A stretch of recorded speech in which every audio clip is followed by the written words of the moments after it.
Global Telangana association సదస్సు అట్టహాసంగా జరిగింది. ప్రముఖ ఆధ్యాత్మిక గురువు చిన్నజీయర్ స్వామి సదస్సును ప్రారంభించారు. జీటీఏ 2023లో నగరంలో ప్రారంభమై తక్కువ వ్యవధిలోనే 45 దేశాలలో తన శాఖలను స్థాపించింది. రసమయి బాలకిషన్ జానపద గీతాలు, పరంపర ఫౌండేషన్ కళాకారుల ప్రదర్శనలు అలరించాయి.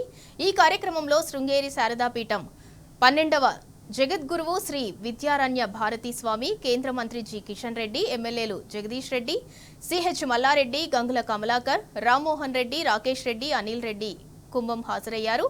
గ్లోబల్ తెలంగాణ అసోసియేషన్ వ్యవస్థాపకుడు, జీటీఏ యుఎస్ఏ చైర్మన్ విశ్వేశ్వర్ కలవాల కూడా పాల్గొన్నారు.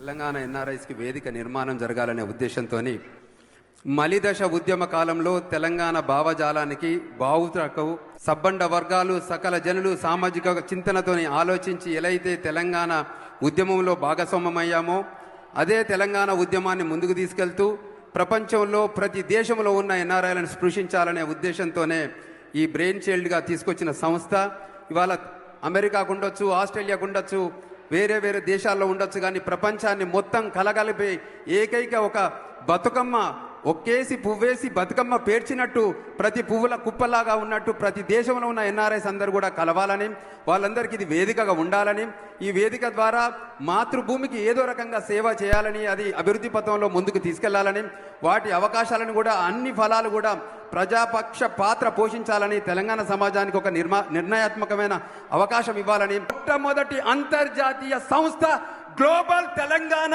అసోసియేషన్